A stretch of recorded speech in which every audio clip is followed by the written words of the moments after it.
conversa dessa noite. Te passo la bufa, queres? Como é que é, Paulo? Que passa? Te passo la bufa, queres? A bufa eu não entendi. O Gabriel sabe que é. Fala aí, Gabriel. E aí, bom, como é que você tá, Paulo? Tá bom. Muito bem. Então aqui acho que essas atividades eu já enviei para vocês, né? Olhando aqui pelo e-mail, já vi que algumas pessoas me responderam. As atividades 9, aliás, 10, 11 e 12. Então, ou seja, elas já estão feitas, né? Essas atividades. Deixa eu ver aqui. Eu enviei essas atividades para vocês no dia. Na aula. No dia da aula passada, dia 12, né?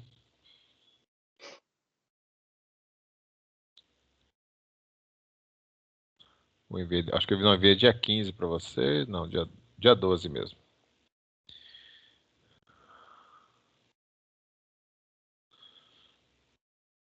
Isso, dia 12. Então já está resolvida essa parte das atividades. Porque seguindo nosso cronograma, vocês teriam que enviar essas atividades hoje, né? Aqui nós não teremos.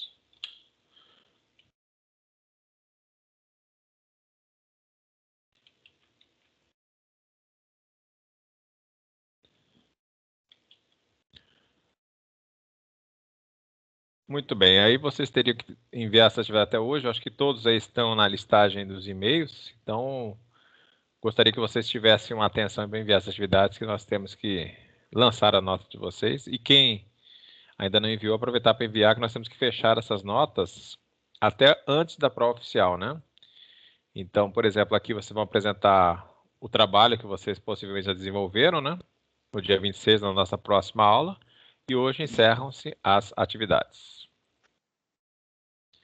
Essa atividade vocês devem lembrar que aqui era em grupo, né? Alguns fizeram só, mas aqui, na realidade, poucas pessoas enviaram, né? Acho que a turma não conseguiu, não sei, não me falaram nada, mas não conseguiram enviar a maioria, né? Alguns só que enviaram a primeira parte do trabalho, que seria a parte teórica, exceto o Paulo, né? Que apresentou até a parte prática no semestre passado, não, do bimestre passado.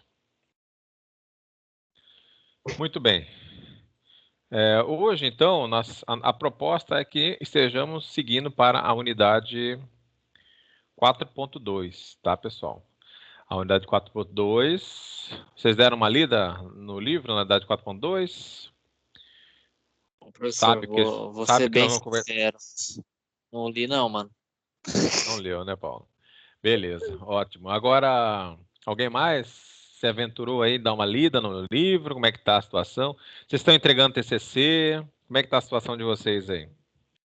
Vocês não têm TCC ainda? O sexto semestre não tem CCC ainda. Mas, As tipo outras assim, matérias, né? a gente tá envolvido com outros projetos aí e, tipo, nem as matérias, só entrei para fazer o AVA mesmo e não me atentei tanto a Sim, ler esse boa conteúdo. observação. O AVA, como é que tá? Vocês já conseguiram desenvolver? Todos que estão aí na aula de hoje? Já fecharam as Então, atividades? Acho que elas fecham até o dia 30, né? então eu Até o peguei para dia. ontem e terminei o meu. Já terminou? Tô fazendo o meu por enquanto. Perfeito. Então, o que a coordenação do curso pediu para que vocês dessem uma atenção especial a essas atividades do AVA, né? Desenvolvessem aí já entregassem o mais rápido possível, né? E eu acho que, não sei se alguns também fazem desafio nota máxima, isso também faz parte da pontuação de vocês. É interessante que todos deem uma acompanhada nisso para que possam aí, nesse contexto, desenvolver melhor nesse conteúdo, né? É, eu acabei de receber aqui o meu certificado de 148 horas aqui de desenvolvimento full stack. Ah, já faz parte dos cursos E livres, né? isso, mas já era o projeto que eu falei que eu estava trabalhando paralelamente à universidade, né? Não, por isso eu Ah, não dei tanta atenção assim. entendi. 140 horas? 148. Quantas horas que você fez por dia ou não tinha essa meta? Não, foram 2 meses, né, de curso. Basicamente 4 a 6 horas por dia. É, puxado, hein? Ei, mano. Ainda tem o trabalho da gente, alguns já estão trabalhando também, né? É, e ainda bem que foi antes de eu retornar pro trabalho presencial, né? Que daí deu para Hum, conciliar bem. Agora já que eu tô voltou trabalhando presencial? presencialmente, tem. Aí tá mais puxado um pouco. Porque em casa a gente faz só os trabalhos que dá pra fazer remoto, né? Agora, quando a gente tá lá no tribunal, lá, a gente tem que trabalhar tipo o dobro que a gente trabalha quando tá em casa. Trabalha mais, né? Trabalha bem, ixi, Ale- muito mais. Além do deslocamento, né? Para os locais, né? Mas é assim mesmo. É, mas então tá jóia, pessoal. Então aqui nós estamos na seção 4.2, pertencente à unidade 4 do nosso livro, já estamos encerrando nosso livro, né? O assunto que nós estamos tratando agora é redes neurais artificiais. Lembrando que esse tema, a abordagem dele, do nosso livro, é uma abordagem bem matemática, né? Do que vem a ser as redes neurais, como elas funcionam, né? Os conceitos matemáticos, elas devem ser levados em consideração. E, e também passado aí um pseudocódigo para que vocês sigam ali no algoritmo e consigam aí desenvolver uma rede com um neurônio, né, que é a rede Percept, e para que vocês possam estar implementando aí em qualquer linguagem de programação essa rede neural artificial. Então, nessa seção 4.2, nós vemos a questão das redes neurais e o aprendizado, né?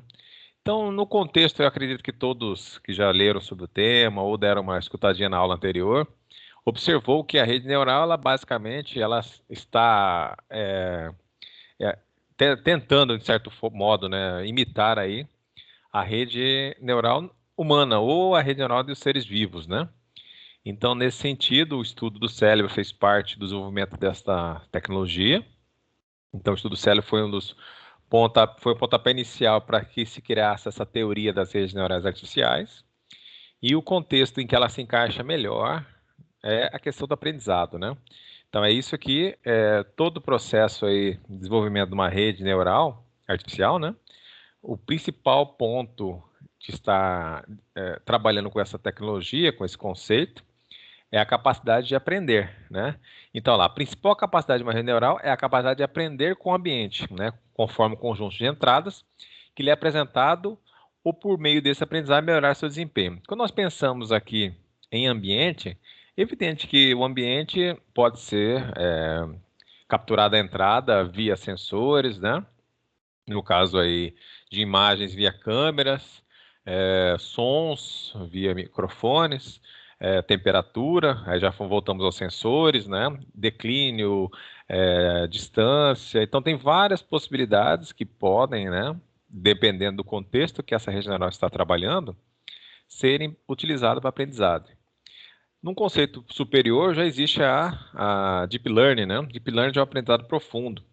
Nesse contexto, a rede neural ela estará aprendendo diversas ações, não apenas especificamente uma, né?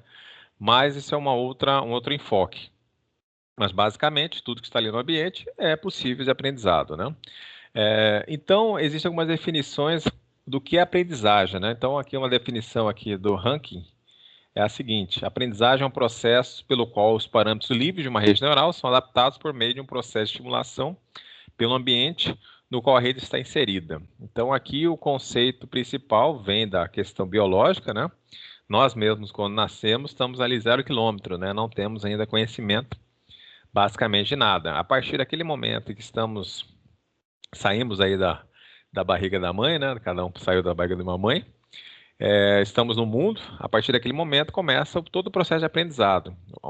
E aí quem já conviveu com criança pequena, quando nasce, inclusive, ela não tem muita articulação dos olhos, Os olhos muitas vezes não mexem de forma adequada, são meio vesgas, algumas crianças, né, pequenininhas, recém-nascido que eu estou mencionando, né? Além desse conceito, eu acho que os pais de primeira viagem também reclamam muito, e no começo as crianças não dormem à noite, né? Mesmo porque elas acabaram de nascer, não sabem o que é dia, o que é noite, para ela tudo é um período único, né? Então, toda essa situação, a gente, conforme os estímulos do ambiente, a gente vai aprendendo. Então, o mesmo processo é empregado na rede neural. Então, basicamente, onde a programação determinística não se encaixa bem uma rede neural, né? Conceito de aprendizado. Muito bem. Aí existe aqui, depois, lógico, falando que o que vem a ser aprendizado, tem outro conceito aqui, por que as redes neurais têm esse enfoque de aprendizagem seria tão interessante, né? Vocês aí, quem está aqui no conosco hoje, dos 4 aqui que estão presentes, aliás, 3 que estão presentes, o Gabriel, o Rodrigo e o Paulo, os 3 programam? Já desenvolveram sistemas? Cara, já desenvolvi, só que aquela aplicação procedural, sabe? Mesmo que seja para web, é meio procedural, não é tão sofisticada quanto a orientação a objeto. Entendo. Gabriel, já programa, Gabriel? Gabriel fez um chat em Python lá, criptografado, monstrão. Legal. Rodrigo, acho que deve estar sem som, ele não falou nada até o momento. Mas Rodrigo é muito bem. Java. Rodrigo é Java? Sim. Então, por que aí esse conceito básico da questão do mecanismo de aprendizagem? Por que implementar algoritmos que tenham um conceito de aprendizagem, né? Então, basicamente, os autores lá, Russell e o Norvig, esclarecem 3 pontos principais por que se desenvolver redes neurais, né? Por que desenvolver algoritmos que consigam aprender. Então, muito bem. A primeira situação que eles mencionam, os responsáveis pelo design do sistema não têm como antecipar todas as situações em que esse sistema possa ser submetido. É evidente, né, que até um programa convencional, tipo você aplicar em uma loja, ele estará em constante alteração, né? É, Quando a gente fala assim, o responsável pelo design não tem como prever antecipar todas as situações, isso principalmente num contexto de um agente inteligente, né? Vamos imaginar aqueles veículos que são enviados aí ou até os próprios satélites, né? Que são enviados pela NASA, pelo espaço, eles ficam ali em órbita. Quando o Sol ele consegue carregar as baterias, ele entra em funcionamento, existe uma operação básica que ele faz, né? Ele fotografa algumas áreas, envia essas imagens para receptores aqui na Terra, e assim fica até quando não mais conseguem enviar suas imagens, quando estão já muito distantes, né? Ou acabam seu uso, né? Então, nesse contexto, ele existe uma situação autônoma nele. O agente inteligente, então, quando a gente considera que ele está ali trabalhando de forma autônoma, muitas vezes é difícil, se nós considerarmos aí que estejamos programando todas as possibilidades de deslocamento de um veículo, né, um veículo autônomo, de uma nave, no caso os satélites, por exemplo, também. Então, todo esse contexto aí nos quais ficaria muito difícil estarmos criando todas as configurações possíveis, isso via código de programação, né, usando um switch, um if, um while, essas estruturas de repetições, de decisão, né? Então, para que usássemos todos esses recursos, não conseguiríamos muitas vezes implementar todos os recursos disponíveis. Então, nessa situação aí, principalmente usando com a ideia de agentes inteligentes, então é uma questão que facilita utilizarmos um conceito de um algoritmo que venha aprender e essa aprendizagem ficar armazenada ali para que ele possa, conforme o período vai passando, tendo melhores resultados nas suas decisões. Então, isso é uma questão interessante. Então, é uma questão que faz parte dos que justifica a adoção de mecanismos de aprendizagem, né? Outra situação, todas as mudanças que tendem a ocorrer ao longo do tempo. Então, o comportamento de uma bolsa de valores precisa se adaptar quando a conjunção econômica e financeira muda em função de medidas tomadas pelo governo ou pelo reflexo das crises nacionais e internacionais que são, por natureza, imprevisíveis. Então, nesse conceito aqui, quando se aplica então algoritmos que estejam estudando aí bolsas de valores, como exemplo aí, existem alguns parâmetros que você pode até estar mencionando, né, dentro desse aprendizado, mas basicamente até o próprio que aconteceu esse ano, né, com a questão da pandemia. Então, existe uma situação que houve uma perda econômica. Então, algumas situações elas ficaram complicadas devido a questões externas da Covid, né? Então, pela questão da saúde. Algumas atitudes, por exemplo, no governo brasileiro, né, que mantém a taxa Selic baixa, faz com que as aplicações financeiras de valor fixo, como poupança, deem muito pouco quem aplica dinheiro nesse tipo de investimento, né? De renda fixa, o retorno é muito pouco. E paralelo a isso, existem algumas outras situações que podem dar melhor rendimento, só que são mais arriscadas. E, além disso, houve também, mesmo que estando com a inflação baixa, a aquisição de imóveis que usem o índice IGPM como correção também não é muito legal, porque o IGPM está muito alto. Então, várias situações, várias configurações que estão ali descritas que o algoritmo vem aprender. Alguém Agora quer tá falar uma coisa? no IFIX. Oi? IFIX e o Ibova. Ibova para ações, IFIX para fundos imobiliários. E, sei lá, acho que tem gente que aplica na Selic ainda, mas é bem provável que seja um grande número, né? É Para renda verdade. fixa. Porque a É meio de... Selic, pelo menos, ela rende lá os 100% CDI, né? Enquanto Sim. a poupança está lá nos 80%, ou seja, no final do ano você vai ter uma rentabilidade negativa, conforme é por causa que tem o desconto da inflação também em cima disso aí, né? Sim, exatamente. Existem umas situações aí que não são favoráveis. Então, quando também se tenta trabalhar em cima de um período em que o aprendizado ele pode ser via um supervisor, né, identificando ali os posicionamentos desse algoritmo, ele pode trazer resultados interessantes. Então, quando se trabalha aí com tendências ao longo do tempo, né? Então, aqui estamos falando de ações em que agentes externos e internos, né, no caso, numa questão de um país, podem envolver aí decisões desse sistema inteligente. A outra situação também que faz com que os algoritmos de aprendizagem, que tenham mecanismos de aprendizagem tenham sucesso e sejam melhor empregados, são quando nós não conseguimos resolver deterministicamente.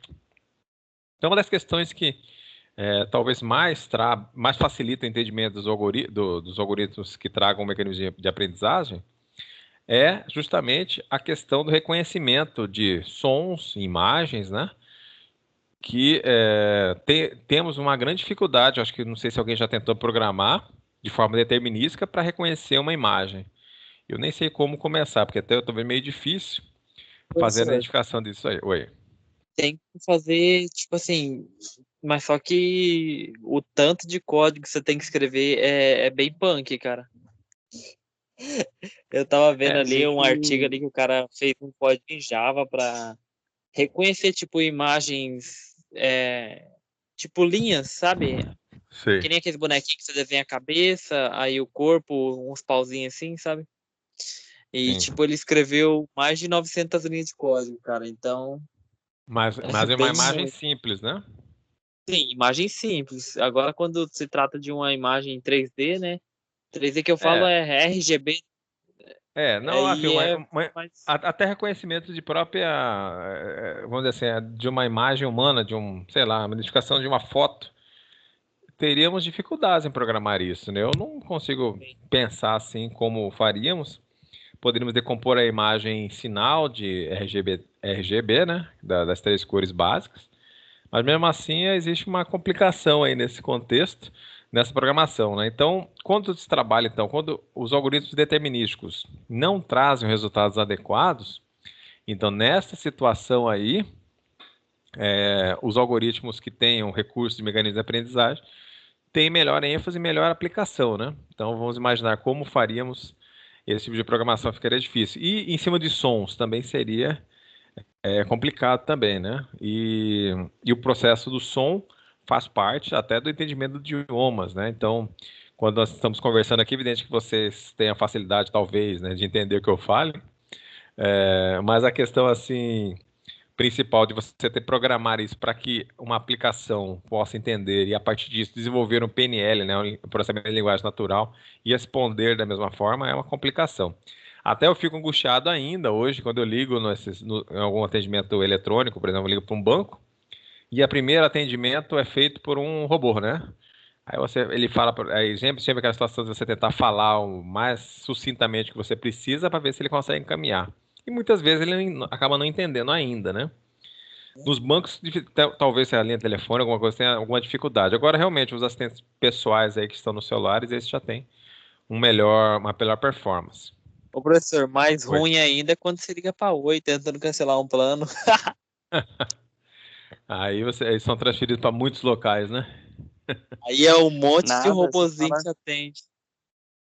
Como é que é, Gabriel? você fala, quero cancelar, o robô te responde, você vai querer o upgrade? É isso mesmo? Entende Aí outra já coisa, né? transfere pra outro. É passando de um robô para outro. Imagino. Muito bem. Então, nesse sentido, então, essas três situações aí que melhor se enquadram, esses três motivos básicos, né? Apontados aí por Roosevelt e Norvig, como vantagens na adoção de algoritmos que tenham mecanismos de aprendizagem. Muito bem. Então, o ciclo de aprendizagem de redes neurais, basicamente, passaria por essas situações que estão descritas aí, né? Então, apresenta o aprendizado como sendo uma figura de três estágios. Então, nós temos estímulo externo, a rede neural recebe o estímulo externo, modifica seus parâmetros livres e a rede neural passa a responder diretamente. Basicamente, existe algumas situações, né? Quando nós falamos parâmetros livres, aí se estivermos trabalhando com aprendizagem vinculado à mineração de dados, é evidente que estarão entrando aí questões probabilísticas, né? Estatísticas.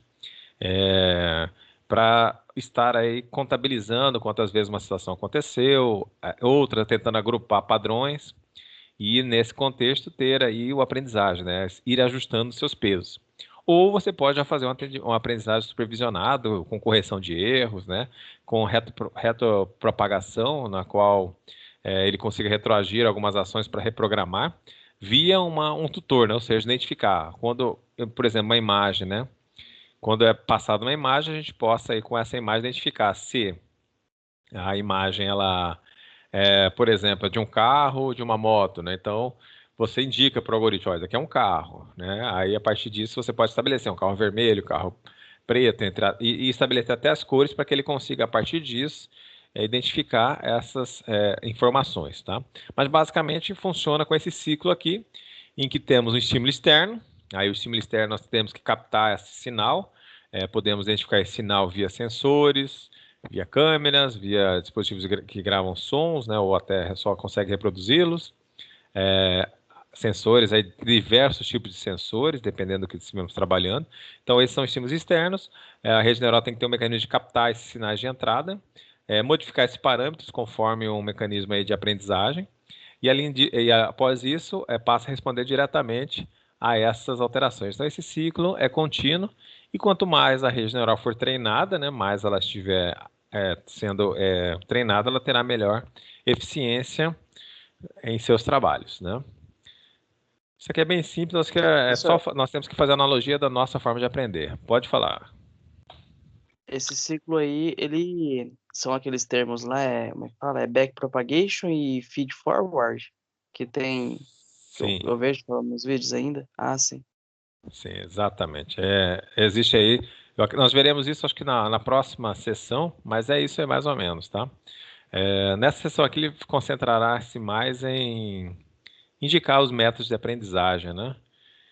E nesse sentido, vocês têm esses métodos aqui de aprendizagem, né? São 5 regras de aprendizagens.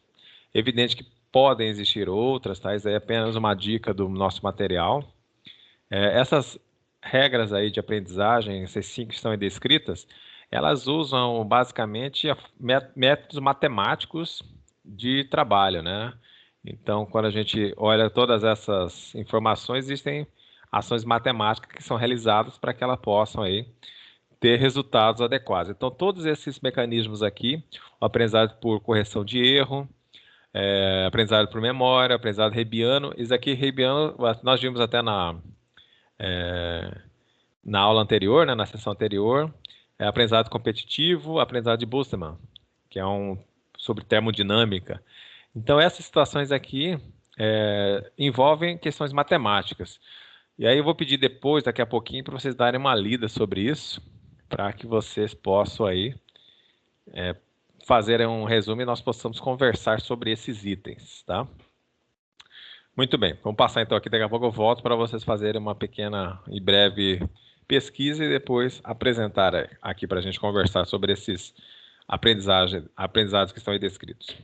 Muito bem, um conceito que eu acho que é interessante e faz parte do entendimento inicial de uma rede neural é entender os perceptrons, que seriam... Os perceptrons, na realidade, são neurônios. Você pode criar uma rede apenas com um neurônio, isso que dará uma ideia de como funciona. E esse neurônio, basicamente, ele consegue separar linearmente ações, né?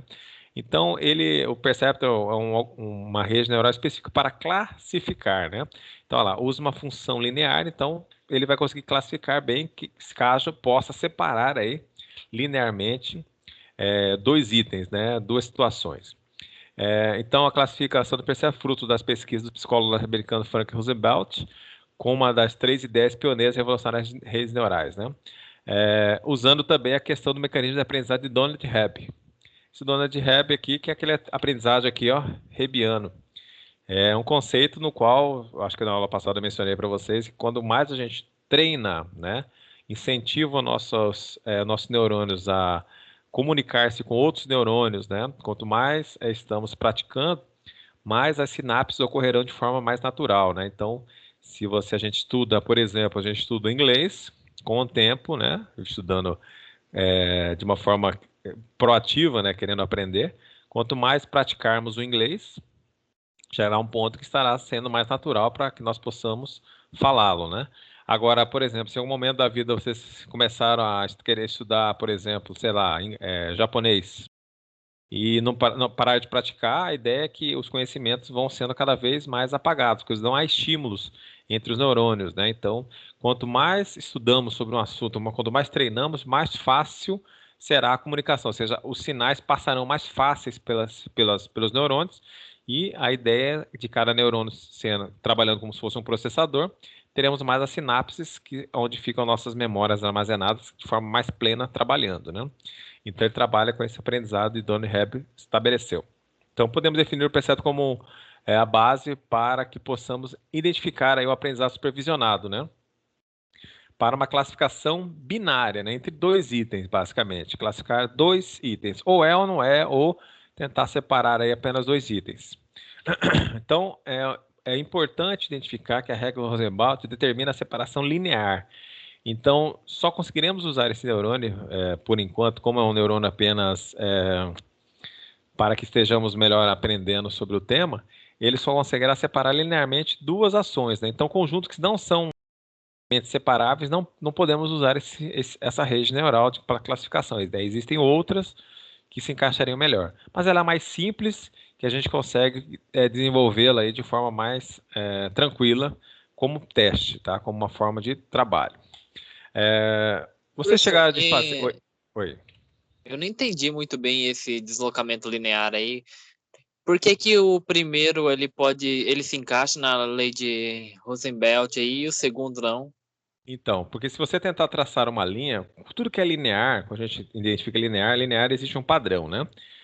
Até brinca, se vocês analisarem, a espécie humana gosta de criar coisas lineares, né? Porque com uma coisa linear você consegue refazê-la naturalmente, né?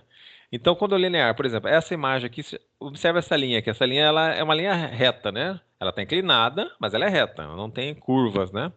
Então, observe, traçando essa linha, eu consigo separar linearmente esses dois itens, esses dois produtos. Na aula passada, nós usamos a questão da tangerina e da laranja, né, para separar a tangerina e a laranja. Então, nesse conceito, nós estamos separando aqui o item A do item B. Eu consigo traçar a linha, eu consigo deixar bem separado, consigo separar linearmente os conceitos das duas situações, eu posso usar este algoritmo.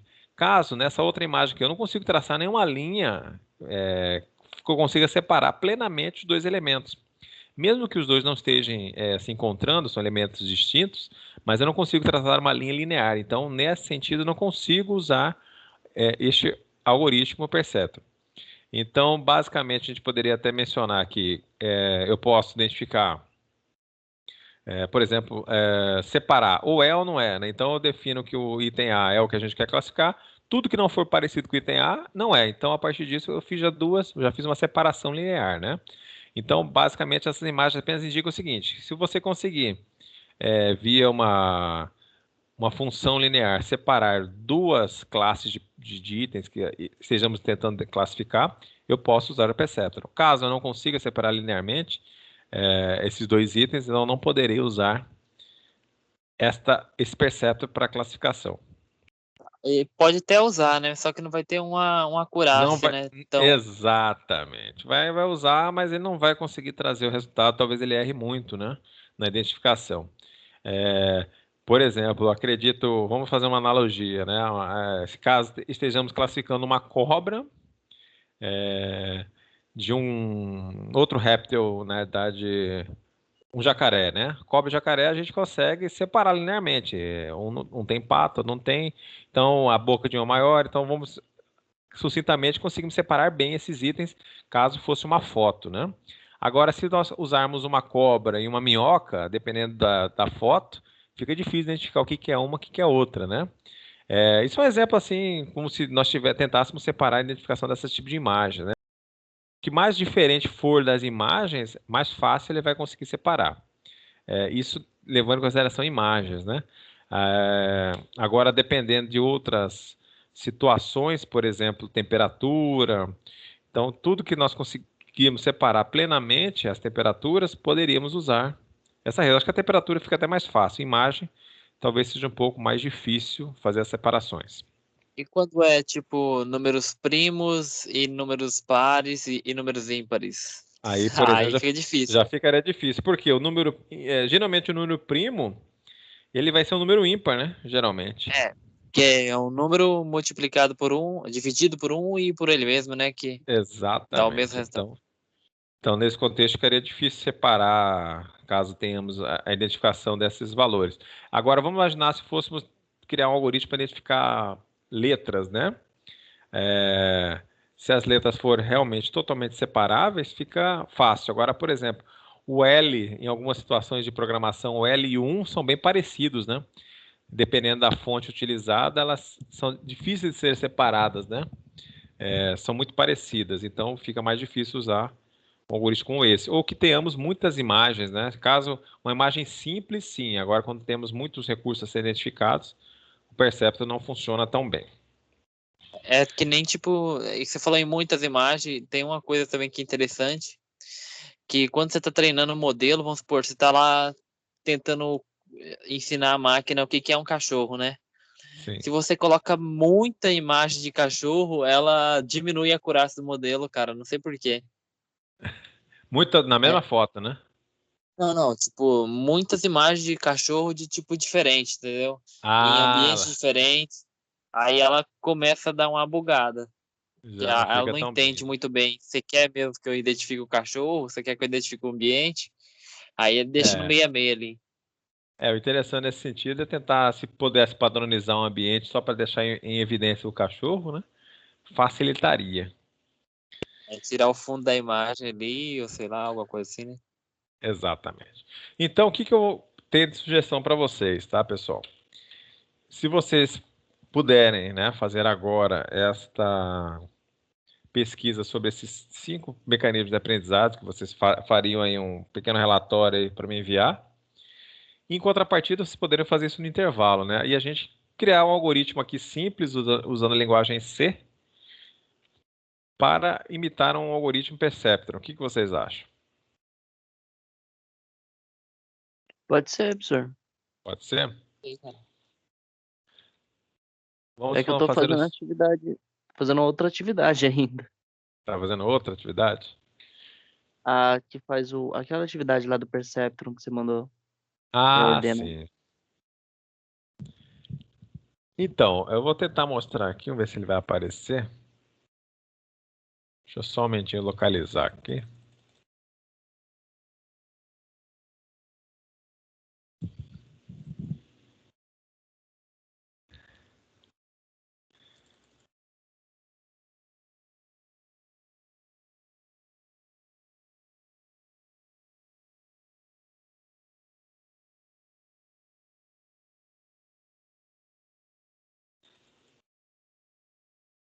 Só um momento. Vai perder o algoritmo aqui.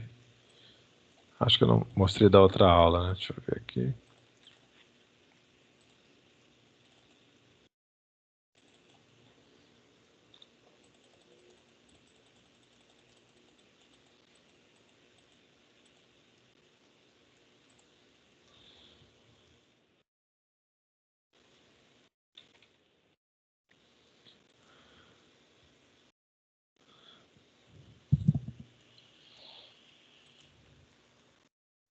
Não, não é esse. Pessoal, tem que sair aqui, não sei porque desde quando, acho que eu tenho que desinstalar esse meu Teams aqui, ele não consegue enxergar um arquivo que eu venho abrir depois. Então, só um momentinho, eu vou desconectar e conectar de novo. Professor, aqui, tipo assim, na hora de compartilhar a tela, ele pergunta se você quer compartilhar o trabalho, né? Aí depois ele pergunta se você quer compartilhar a tela, a janela do aplicativo, ou a guia do Chrome, algo assim. Aí tem a tela inteira ali no compartilhamento da sua tela. Não sei se aparece isso para você na hora de Acho que compartilhar. não. Aqui, ó. Esse algoritmo aqui seria o algoritmo Perceptron, né? Até mostrei isso na aula passada. E esse aqui fica livre para vocês tentarem implementá-lo, né? Em qualquer linguagem de programação, tá? Existe, inclusive, vocês poderiam até fazer uma pesquisa, existem exemplos já deste algoritmo em diversas linguagens. Aí vocês podem até procurar e vocês poderiam encontrar, né? Para vocês tentarem verificar como funciona o algoritmo. Mas basicamente é o seguinte. Então nós temos aqui, matematicamente, existe uma terminologia indicando aqui essa entrada em x, né? XK, ou seja, as entradas, esse K é identificado aqui, por exemplo, o número que aparece aqui, esse 1 aqui, esse K é uma constante numérica, né? Uma variável. Podemos substituir essa variável por uma constante numérica, por exemplo, 1. Então, se tem 1 aqui, eu tenho que colocar 1 aqui também. Se eu coloquei 2 aqui, eu vou colocar 2. Então, assim por diante. Mas, basicamente, a ideia é que nós temos uma entrada, que é uma sequência, um vetor de algum sinal a ser analisado, né? Nós temos as saídas desejadas, então eu tenho uma entrada aqui, como você mencionou, do cachorro, né? Então a imagem de um cachorro. Isso aqui é o cachorro, então é 1. Aí tem uma outra entrada que é um cavalo, então não é cachorro. Então eu tenho que falar que nessa entrada não é cachorro, é 0. E assim vai. Então eu identifico as entradas e falo para cada entrada, isso aqui na parte de treinamento, eu falo que cada entrada equivale a um dispositivo, a um bicho ali, no caso, se fôssemos criar um algoritmo para identificação de bichos, né? Então, tem umas entradas, eu defino o que ela é. Se é o que eu estou querendo trabalhar, ou seja, identificação do cachorro, ou se não, eu falo que não é um cachorro. E assim, faço as minhas entradas. Após nós termos, então, as entradas, e cada entrada eu identifico o que eu estou querendo classificar. W, que são, na verdade, esse vetor W, valores aleatórios pequenos, que ele menciona aqui, mas esse W aqui são as sinapses, né? São os P sinápticos que serão usados na multiplicação. Muito bem. Esses P sinápticos, então, esse vetor deve ter o mesmo tamanho deste vetor aqui, da entrada. Então, se a entrada minha é um vetor de 60 mil posições, né? Eu tenho que ter um W que tenha 60 mil posições. Se tiver 10 posições, 10 posições. Mas geralmente uma entrada de um sinal não será pequeno, né? Será um vetor bem, considerando assim, longo, né? Bom tamanho. Então, o X aqui, eu tenho o W que tem que ter a mesma entrada. Especificar a taxa de aprendizagem, ou seja, qual vai ser a taxa que eu tenho para trabalhar essa aprendizagem. Nesse contexto aqui, basicamente a taxa de aprendizagem que a gente usa aqui, ela estará variando de 0, acima de 0, né? Acima de 0 até 1, igual ou menor que 1. Então, todos os valores que estiverem nessa faixa, eu posso empregar nesse N aqui, que seria a taxa de aprendizagem. Aqui depende do algoritmo, né? Estou inserindo as imagens, coloco a taxa de aprendizagem. Quanto mais tempo o algoritmo estiver em execução, ou seja, quanto mais tempo ele demorar para trazer o resultado de treinamento, eu posso ajustar essa aprendizagem. Eu posso subir um pouco ela ou diminuir ou aumentar. Ficará a critério tentando fazer com que o algoritmo se adapte melhor a um aprendizado mais rápido. Muito bem. Aqui nós temos esse contador, ele menciona épocas. Aqui, na verdade, é um contador que vai estar estabelecendo quantas vezes houve a repetição aqui em procura da melhor solução. Nesse contexto, ele entra na repetição. Aí existe uma variável, poderíamos colocar uma variável booleana, né, aqui no caso inexistente, para todas as amostras de treinamento, ou seja, vai se comparar todas as amostras. Eu vou percorrer, se eu entrei com 10 amostras de treinamento, amostras serão testadas agora, na seguinte situação: multiplicando x por cada P sinapse, uma multiplicação simples, e adicionado em U aqui. Este U, aqui nessa multiplicação, lembrando, né? Multiplicação item por item, né? Aqui são um vetor de 60 posições, tem que multiplicar item por item e somá-lo adicionando em U. O U vai passar pelo sinal, o sinal aqui em questão, ele vai sair, no caso aqui a booleana apenas, né?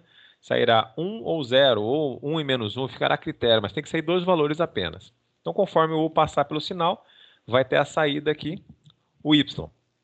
Se Y for diferente de D, ou seja, não falamos que o D, se aqui é o que nós queremos identificar, seja o cachorro lá, o cachorro, ele tem que sair 1. Então, se aqui não, ele chegou com um Y diferente do que era previsto para sair, ou seja, estou treinando, aí ele vai entrar aqui para readaptar o W. Ou seja, o P-sinapse será readaptado da seguinte situação. O D, que ele está agora, é o D que foi encontrado, o D que deveria sair, desculpe, o D que menos o que ele encontrou, multiplicado por x, ou seja, a entrada, vezes a taxa de aprendizagem, somado ao W. Então, isso aqui, a ideia disso aqui é apenas atualizar o P-sinapse, o valor de W. A partir disso, ele volta novamente e continua a repetição até que toda a entrada multiplicada por W se obtenha o mesmo valor que foi definido no treinamento para que houvesse a saída. Então, você tem que sair lá, identificando o objeto, por exemplo, o cachorro como 1, todos bateu 1, as imagens que tem cachorro, e as que não tem, bateu menos 1, então ficou de acordo. A partir de executar todo esse treinamento e todas as multiplicações das entradas obtenham o resultado positivo, é que passaríamos para a fase de operação, que estaremos testando se o algoritmo realmente consegue ou não identificar esses itens. Esse daqui, como eu mencionei, vocês conseguem encontrar na internet. Até talvez fosse interessante que vocês tentassem procurar um aí para que vocês pudessem testar. Ou a gente tentar programar isso agora aqui usando a linguagem C. Tem um exemplo aqui bem sucinto para que vocês possam desenvolver. E aí, pessoal, vamos então fazer em C? Desafio. Mas assim, basicamente, na leitura desse algoritmo, observe que não tem muita dificuldade, não é correto? Parece ser simples, professor. Você lembra daquele projeto que eu fiz lá no Colab lá? Ele tipo, eu coloquei lá 5 épocas para ele treinar o aplicativo e um viés de 20%, né? Diferente Sim. do inicial de 100%. E a densidade da camada de 256 bits ali, né? A ativação dele ali. Ah, seu método de ativação, né? Mas só que não sei se ele compara com isso, porque a gente está usando um RNC ali, né? Mas a base é praticamente a mesma. A base é a mesma? Porque o conceito, né, é o mesmo de Sim. como que ele vai rodar, né, o algoritmo, né, Não, sim, sem de dúvida. treino. Entendi. Somente.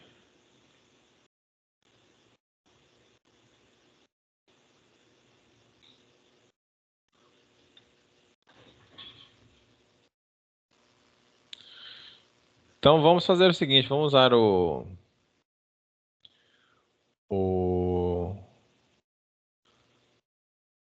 dev C++ para fazer nosso teste. Programar aqui uma coisa simples para que vocês tenham também um exemplo. Aí vocês poderão estar desenvolvendo isso aí em outras aplicações, né? Muito bem. Vamos abrir então. Vocês têm o dev C++ no computador de vocês? Professor, eu não tenho não, sem notebook. Mas eu vou Sem ver se eu notebook? tenho aplicativo. Tem o VS Code aqui, acho que ele consegue rodar. Você tem o VS Code? Vamos tentar. Se ele tiver Vou todas as tentar. bibliotecas aí, conforme você vai trabalhando, ele vai pedir para instalar mais.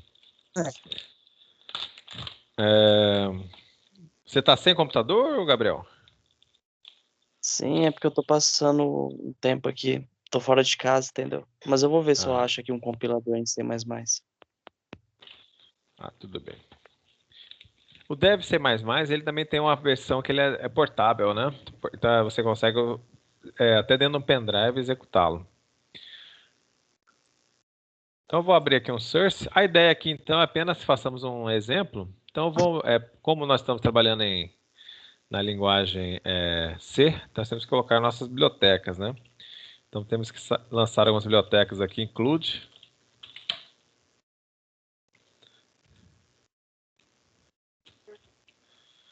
Ou a gente... vamos ter que fazer aqui, vamos fazer. delib.h.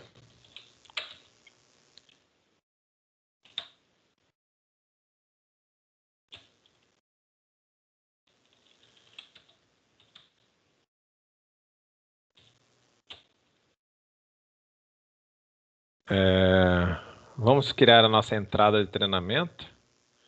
Vou colocar entrada de treinamento.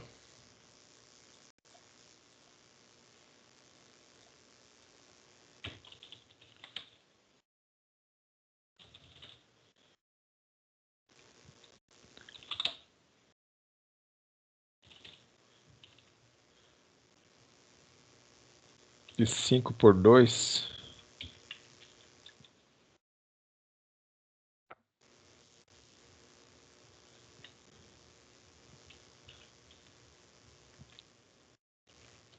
Tem que fazer o int main ali da função principal, professor, depois abrir o escopo. Eu acho que é assim, né? Não, Eu não na lembro. verdade, nós vamos abrir o escopo daqui a pouquinho, mas a gente vai fazer o main mais embaixo. Sim, essa é uma função global. Exato, isso aqui vai ser a global. Então, vou colocar aqui, na verdade, uma entrada, e a gente pode prever uma entrada da seguinte forma, ó. Valores numéricos aqui, para identificar vamos imaginar que seja um bom investimento, tá? Então, aí, 2 parcelas aí com um bom investimento para, vamos dizer assim, uma taxa Selic aí boa, né? Vamos imaginar, um bom investimento. E poderemos separar o que é um ruim investimento. Professor, eu baixei um app aqui, só que aquele modo, como é que fala? Big Picture, que fica o quadradinho do celular aqui, é muito pequeno, não dá pra ler. Aí eu vou printar o código e tentar depois. Tudo bem. Opa.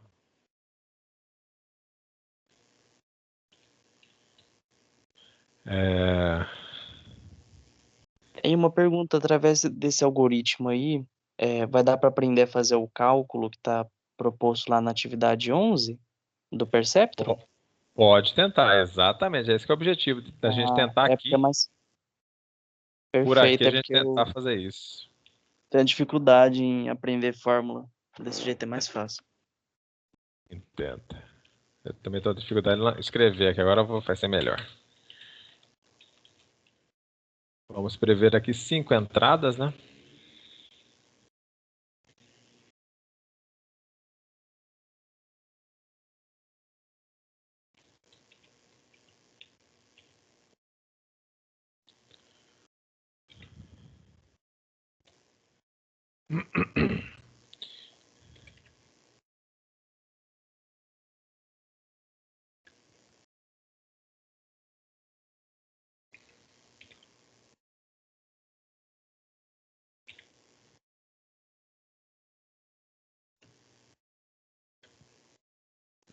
Muito bem, então aqui nossas entradas, como se fossem 2 parcelas para investimento, e vamos considerar aqui, apenas identificando que isso aqui é um investimento melhor,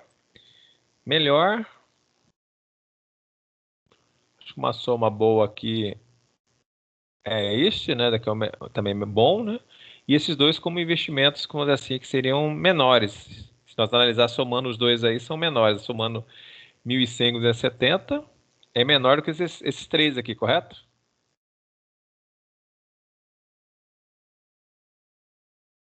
Correto. Sim, né?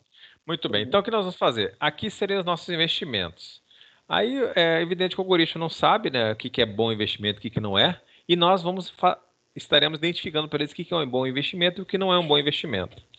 Então, nesse contexto aqui, Ah, meu teclado está indo para inglês aqui. Vamos lá. Nesse contexto aqui, nós vamos agora colocar as saídas desejadas. Então, quando a gente fala saída desejada, nós estamos definindo aqui o que a gente quer sair. Então, nós estamos falando o seguinte, que a primeira saída, ou seja, esses dois depósitos aqui, é um depósito bom, um investimento bom, né? Um valor melhor. Então, a saída vai ser 1. Aqui também é bom, 1. Isso daqui ele tem que sair também como positivo, 1. Já aqui a gente vai identificá-lo como sendo negativo. Não é legal esse investimento nesse contexto. O investimento está baixo, né? Isso aqui eu estou tratando aleatoriamente, né? Então aqui também é ruim. Então a ideia que temos aqui é a seguinte.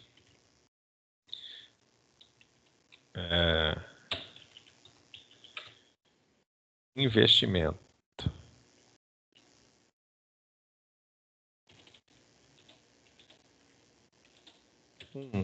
Bom. Vamos ver. Ótimo.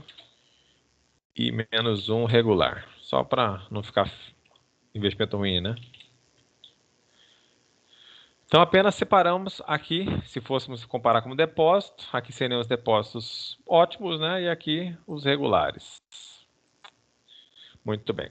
Então a partir disso nós já temos esses dois valores e estaremos identificando a partir desses valores, vamos definir agora a questão dos pesos, tá? Que é o W em questão. Então aqui vamos definir os pesos, né? Pesos, que no nosso material equivale ao W. Então aqui a entrada é o X, correto?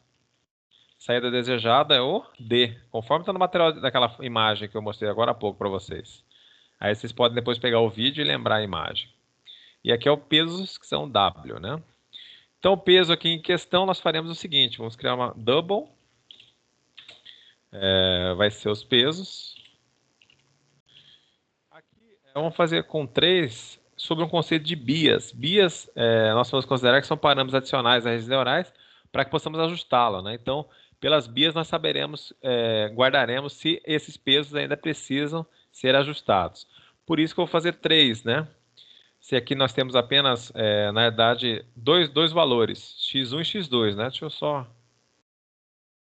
dar um enter aqui, só para ficar mais claro para vocês. Aqui, x1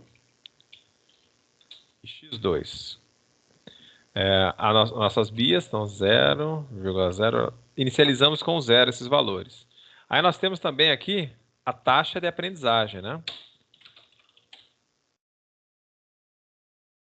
A taxa de aprendizagem, que é aquele N que vocês viram lá no material, é a taxa de aprendizagem.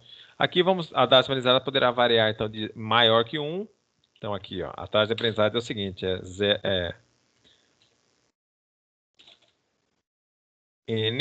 desculpa, 0 menor que N menor ou igual a 1, tá? Então isso aqui é o N. Então vamos definir aqui que a taxa seja, começaremos com 1 aqui. Muito bem. Então já temos aqui os pesos, sendo que colocamos o primeiro aqui vai ser destinado a trabalhar com as bias, né?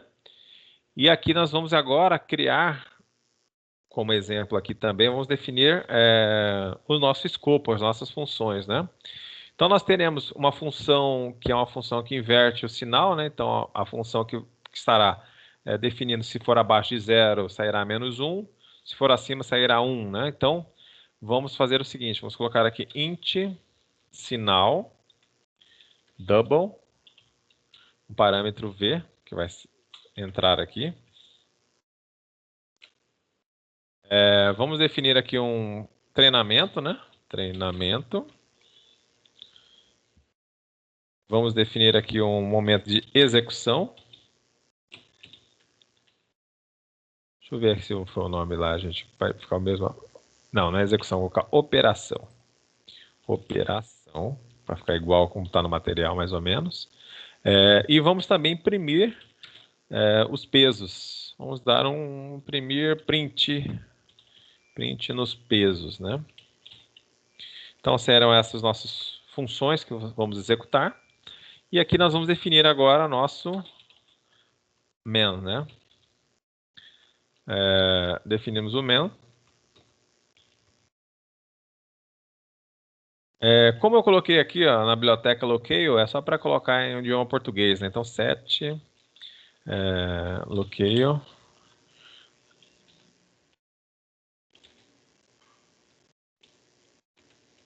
português.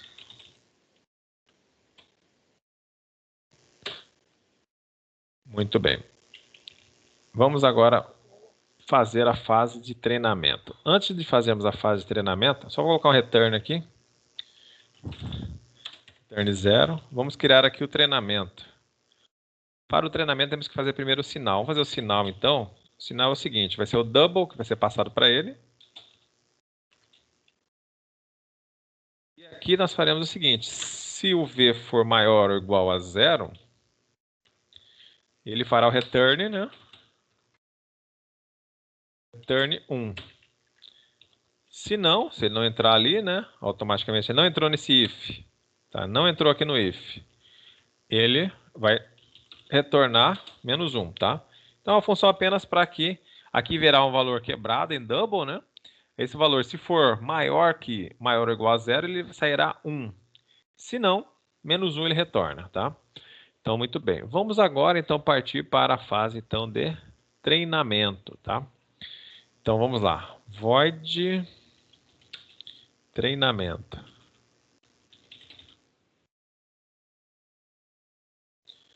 Então, aqui nós vamos definir aqui, para o treinamento, vamos definir aqui como lá nós temos lá que definir, vamos definir épocas, né? Que vai ser o somatório dos valores. Vamos também ter que criar uma variável chamada soma, que é o somatório. A variável y de saída, aquela que vocês viram lá. A de erro, que será igual a 0. E de erro total é contando todos os erros que forem ocorrer. Muito bem. E vamos identificar aqui que começou a fase de treinamento. Então, lembrando, vocês podem procurar outros algoritmos, né? Que tratam da mesma... Só você tem que seguir aquela mesma aplicação que foi solicitada ali, né? Treinamento.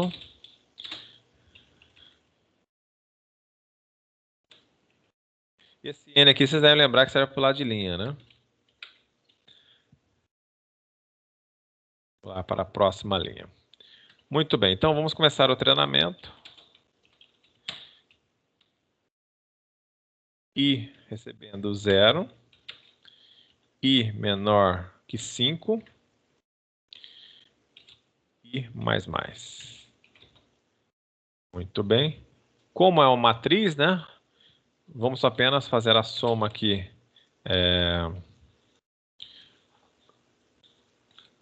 Antes disso aqui, vamos fazer a impressão do printf. Voltei na linha 51, tá, pessoal? Vamos apenas imprimir os pesos. Os pesos estão zerados, mas vamos imprimi-los aqui. Pesos iniciais.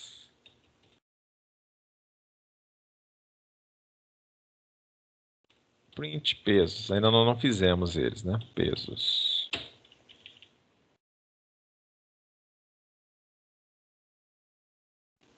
Vamos fazer aqui, esqueci da repetição.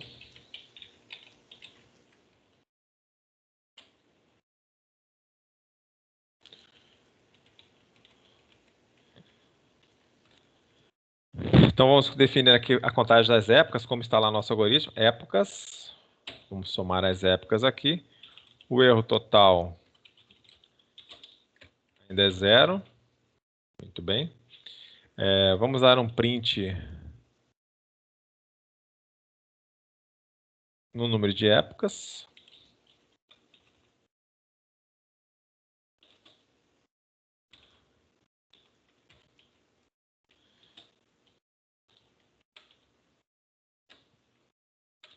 Vou pular uma linha aqui.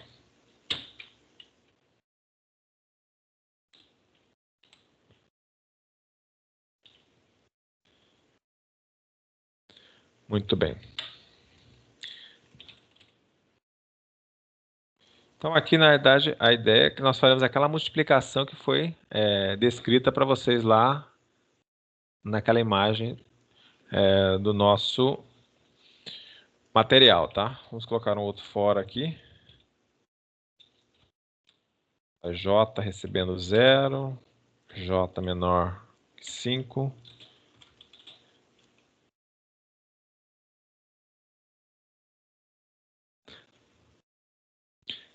Aqui faremos os nossos devidos cálculos, né? Mas antes disso, vamos mostrar aqui os valores de entrada que estão sendo calculados aqui neste momento. Então, vamos colocar aqui o X, no caso X1, né? O X em questão aqui, X1.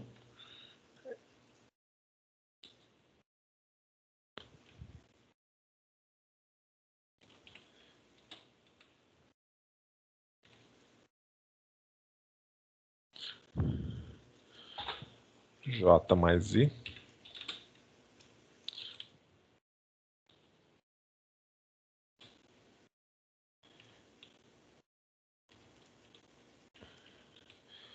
Muito bem. Então, aqui a ideia é que estejamos mostrando o valor de x. Colocamos x mais 1 aqui, porque para não aparecer o zero, que a primeira posição será o x1, e o valor que está contido neste local, tá? Qual a informação, o número que está armazenado aqui nesta posição será apresentado ali. Isso aqui que nós faremos aquela soma que eu mostrei para vocês, soma, no material lá, soma igual, a entrada, no caso essa entrada I, a entrada da matriz, multiplicado, né, pelo peso. Pelos pesos, no caso aqui, J mais 1, porque vamos pegando a segunda posição ali. Muito bem, então aqui faremos o cálculo. Após nós terminarmos o cálculo, nós saberemos qual o valor de Y que sairá. No caso aqui, o Y da soma, né, que vai estar, se for um valor superior a 0, vai sair 1, se não, sairá menos 1. E aqui nós teremos o erro. O erro será detectado se D na posição I for, no caso, vamos subtrair de Y. Professor, então aqui nós estamos calculando o erro. Diga. Aquele print pesos ali,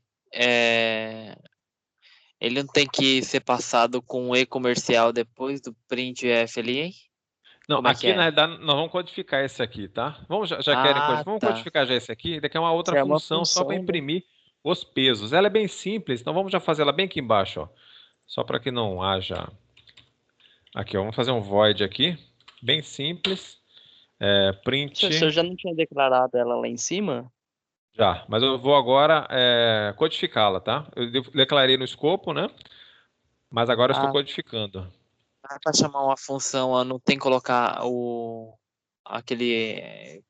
Não, o E colchete. quando chamamos uma variável, tá? Ah, entendi, desculpe. Entendi. Os parênteses aqui. Isso. Isso faltou realmente. Muito bem. Vamos só fazer com que ela apareça escrita aqui. Então, na posição 0, vamos mostrar aqui igual. Como esse aqui é um double, para mostrar o double é LF, tá? Aqui seriam as bias. Depois vamos fazer uma pequena pesquisa das bias. Posição 0.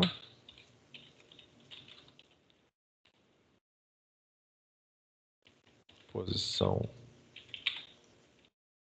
2, posição 1. 1, 2.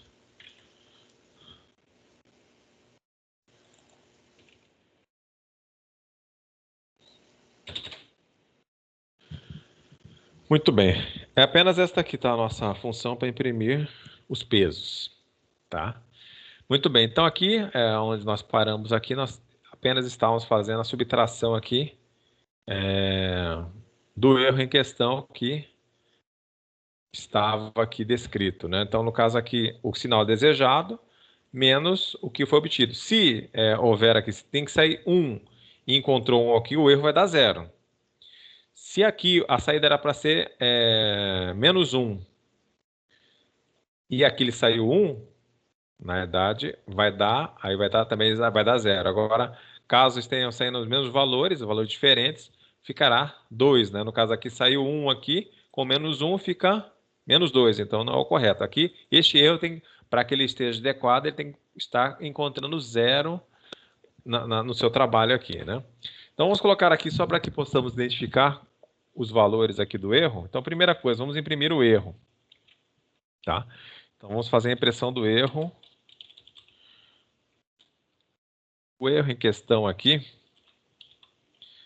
vamos apresentá-lo, o erro.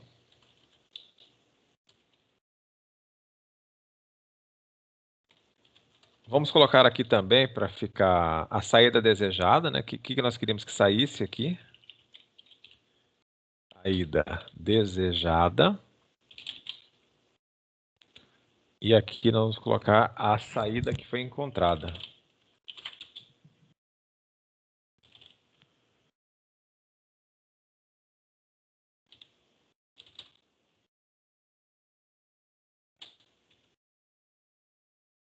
Saída desejada é DI. E a saída SDI aqui é inteiro, então aqui é só D. E o Y que foi calculado aqui, que é um double. Então, por aqui nós teremos o resultado. Qual foi o erro? O erro aqui, se der 2 ou menos 2, é o erro, né? Aí vamos ter a informação, qual que era a saída que tinha que ser encontrada e qual foi a calculada, né? E assim ele vai passar para o treinamento, né? E depois disso nós vamos o quê? Depois dessa fase de ter feito a multiplicação, vamos atualizar os pesos. Então, o peso na posição 0 estará armazenando aqui no caso, a taxa de aprendizagem vezes o erro.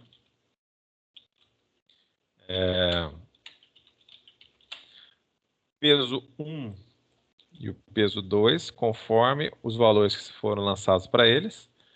No caso aqui, taxa, erro, vezes a entrada naquela posição. Entrada.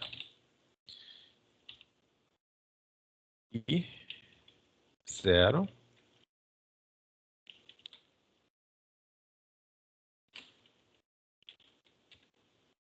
E 1. Aqui, depois de nós atualizarmos os pesos, podemos fazer a impressão dele, print pesos.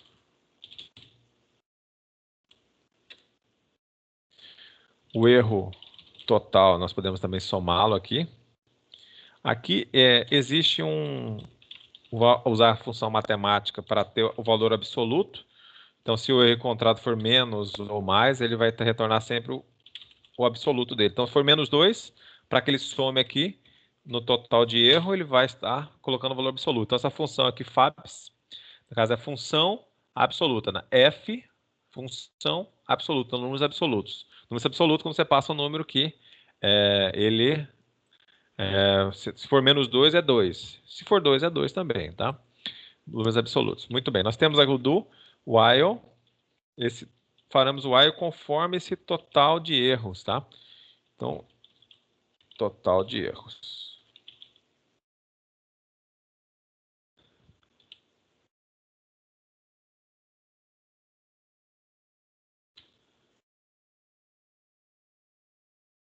E vamos dar um print aqui. Print F.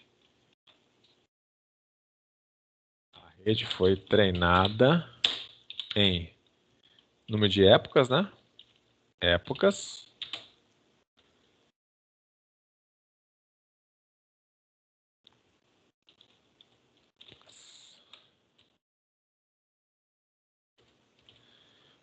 Muito bem. Então, aqui está o nosso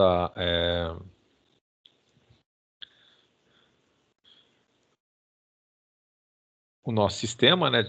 No caso aqui, a fase de treinamento. Vocês conseguiram digitar? Como é que está a situação aí, Paulo? Eu parei no do ali. Tá, eu vou salvar aqui.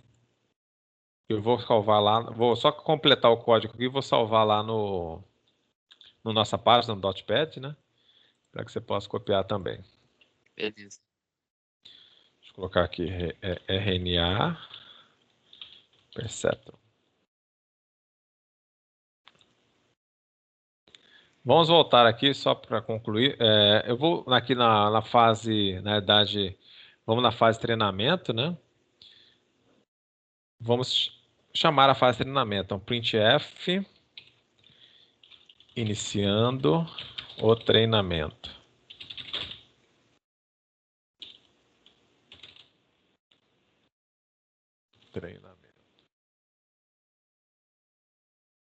Professor, eu percebi também que no início do código ali, da lógica, você deixou ele fora da função principal, tá certo isso? Sim, qual? O do Os ali, métodos? os métodos. Não, sim, ele fica fora mesmo, porque eles são chamados aqui dentro do método. Eu poderia até colocar isso aqui em arquivos diferentes. Poderia criar um monte de arquivos aqui e ele chamar como se fossem bibliotecas. Ah, sim. É como numa mesma, vamos dizer assim, no mesmo código de classe, você colocar duas classes separadas. Entendi. Muito bem, vamos aqui executar. Deixa eu ver onde é que estão os erros. Só aumento, só ajustar esses erros antes de colocar lá, para senão vocês não... O dele não achou. Ah, tá. Vamos ter que definir esse int aqui. Também para toda a aplicação. Deixa eu ver aqui. Aqui.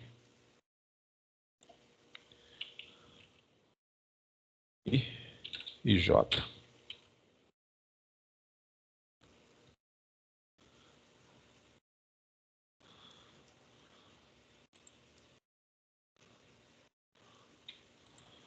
Muito bem.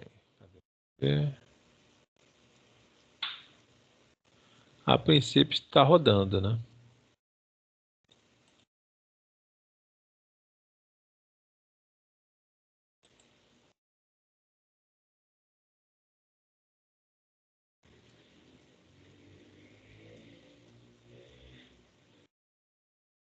Somente. Ué, mas tá em loop? Tá em loop. Não ficou bom. Vamos fazer o seguinte. Eu vou gravar isso aqui para vocês lá. É bom até que vocês devem até tentar olhar porque ele está em loop. Deixa eu só... O soma ali, ele recebeu a entrada, só que não incrementou. Somente.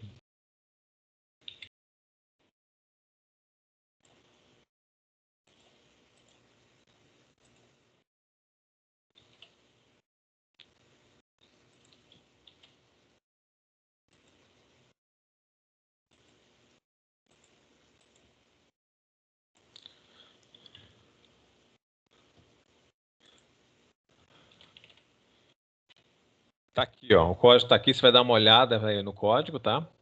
Aí eu só peço que vocês agora façam também, além de estar olhando esse código, vamos fazer agora no intervalo, mas que vocês também, além desse código que eu deixei, já pegaram o site aqui?